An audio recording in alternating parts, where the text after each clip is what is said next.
Hello, this is Colin Keeley here. And I'm Brent Sanders. And we are two guys buying and building wonderful internet companies. So Brent, you want to kick it off? Yeah.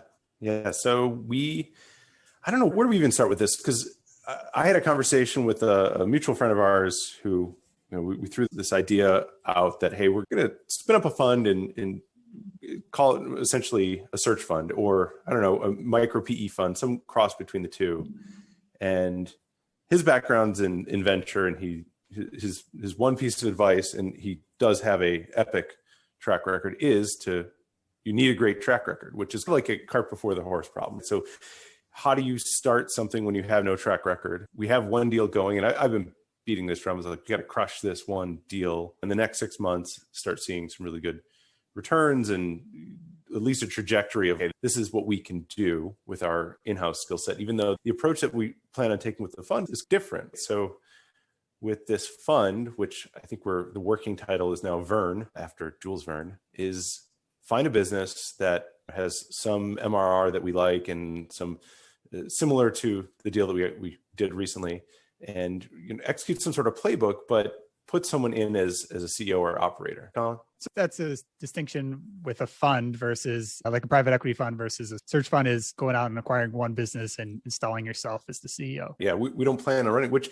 that I think is probably the harder part of this than what we're doing with Blinksale. Is like Blinksale, it's a known quantity. We can work on it. We can put our skills towards it, but the variability of we got to find a CEO. And I've been through this in the studio model. I think we talked about in prior episode, is we're trying to understand fitting the right operator into the right business. But I think the thing that keeps us going on the idea is that because it's not a startup, which is supremely harder to place a CEO in than having existing revenue coming in and just running an operating business and growing it should be significantly easier. But that is the interesting part of this. Anyways, his feedback was, you got to have a good track record. You got to point to some wins. And without having any track record other than one deal, how do you go about doing that?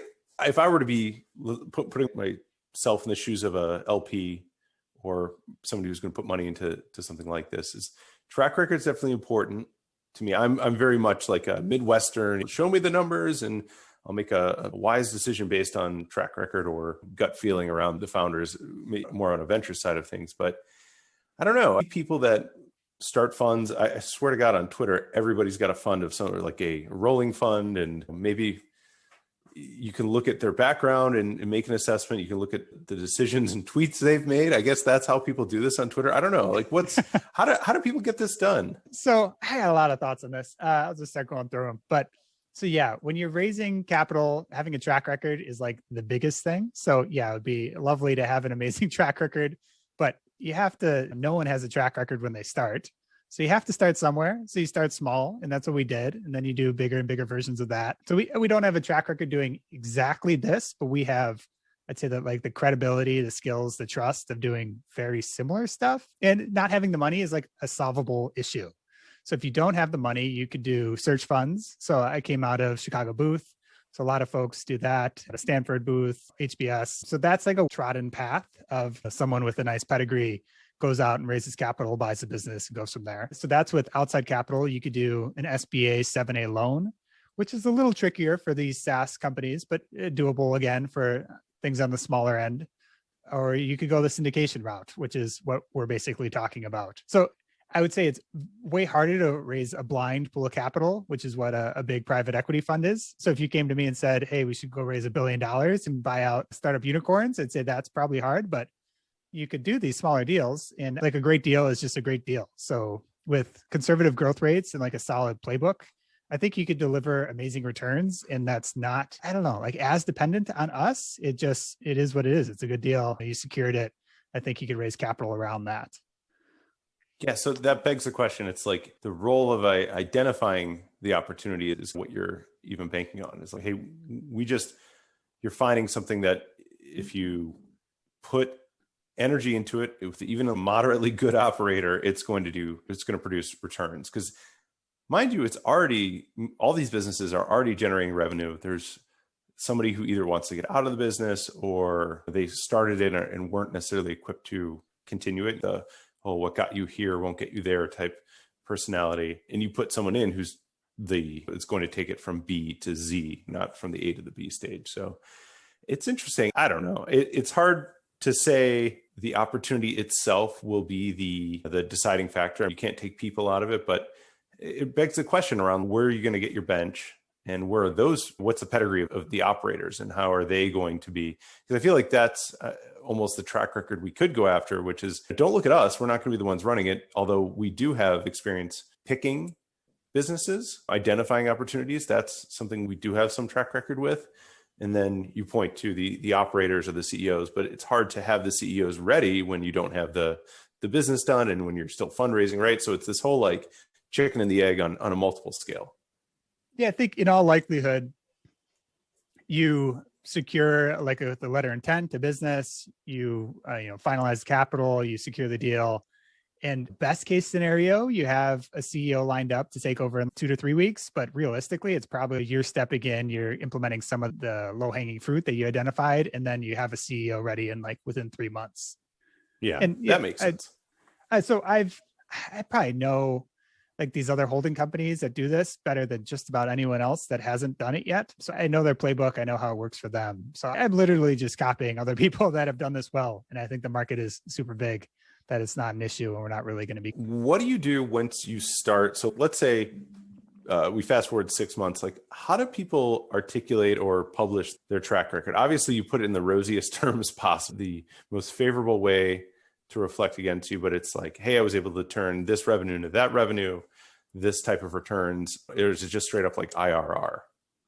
Yeah, I would say I could model out what an IRR will be with a pretty conservative growth rate and layering on debt and whatever our other, basic improvements that we're going to do on for each deal. And I had 30 to 50% IRR is like completely credible in what a lot of people are seeing in this market. And that's just like an amazing deal to invest in with these B2B SaaS companies that are like mission critical. The downside is not really, that big of an issue. Like they're mission critical SaaS companies. People aren't churning at like an extraordinary rate. You don't lose all your customers overnight. If anything, it'll decline slowly, but in all likelihood, you could turn it around and start growing it slowly. So let's talk about that. Mission critical. So BlinkSale, it's an invoicing company. Like it's the lifeblood of so many of the clients that we have. And they are definitely willing to give us feedback and work with us and try to make the product better because it has such an impact on their business. What are some of the other areas that you've thought about it that are sort of these mission critical pieces? Because invoicing is like a no-brainer. That one's the money's coming in to the business. That's the top of the food chain. So like the best case scenario would be like a golf course runs all its business on this software. Right. And things go up and down, but you can't cancel your software because you'd be effectively, canceling your whole business. Yeah.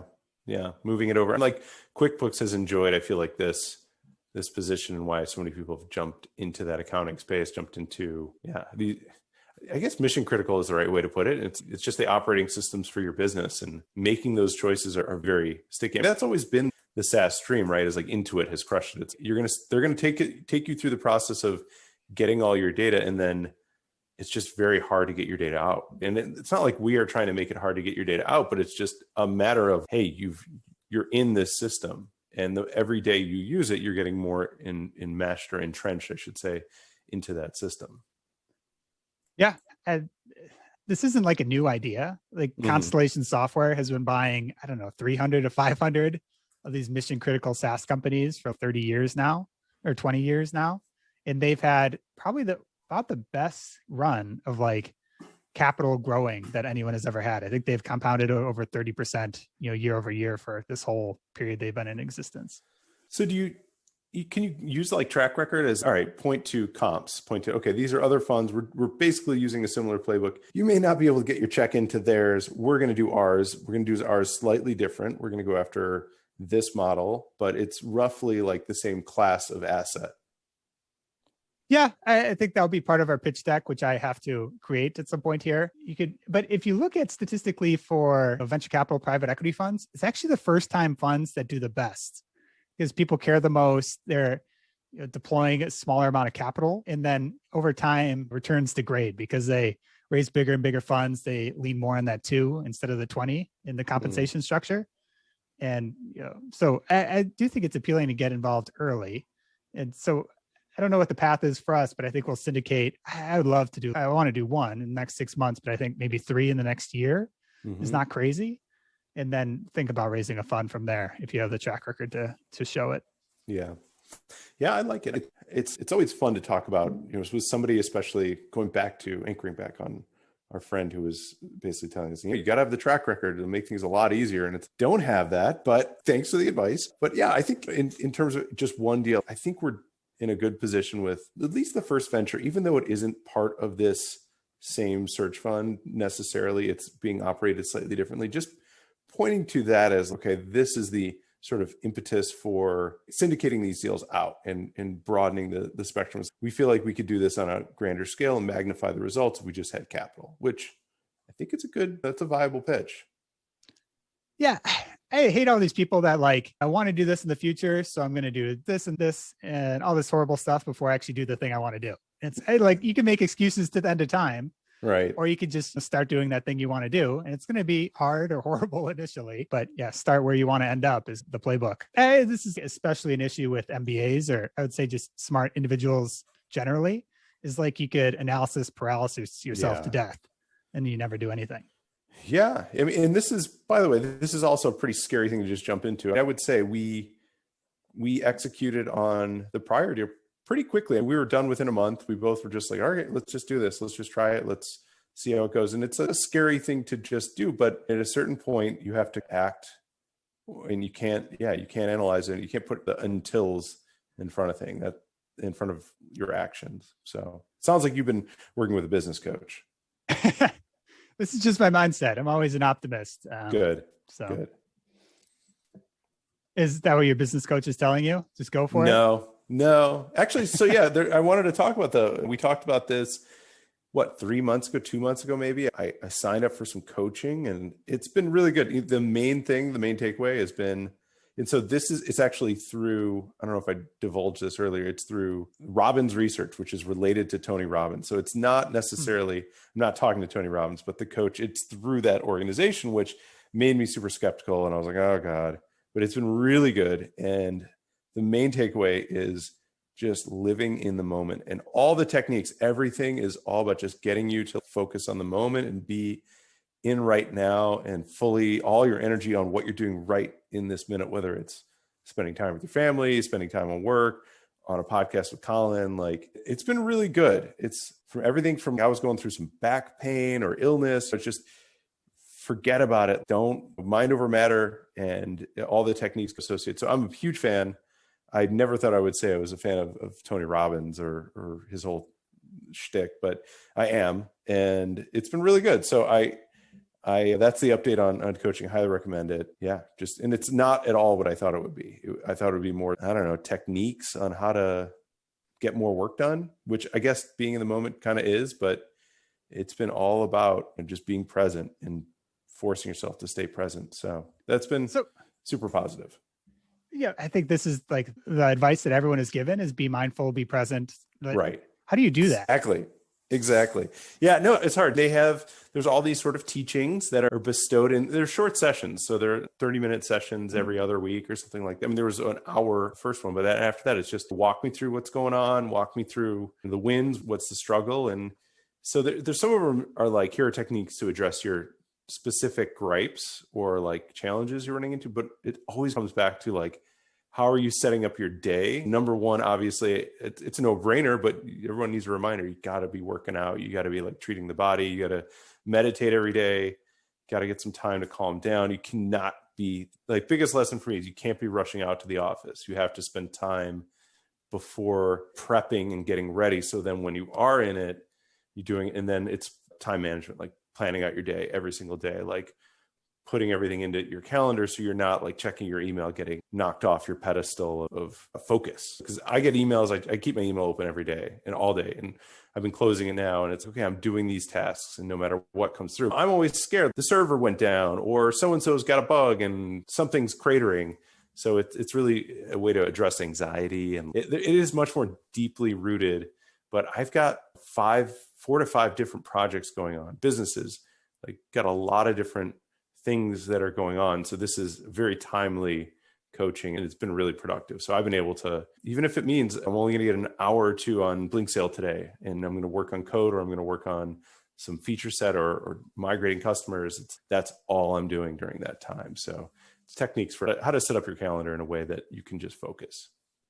I've always had attention and focus issues. I cannot have email or Slack open. So mine's just closed all the time. And I see Slack messages on my phone.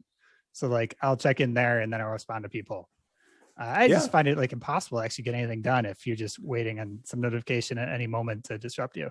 The world is set up that way. And I feel like I started a lot of my career I was like rewarded for being responsive, being a developer. I don't know, this is what, late 2000, mid-late 2000s, and being responsive to emails and being a developer was a huge deal. And it was like a number one differentiator for my clients. They're like, oh my God, you respond right away. And it's, yeah. And that was rewarded. And therefore it was like, okay, that's what I need to do, be really responsive.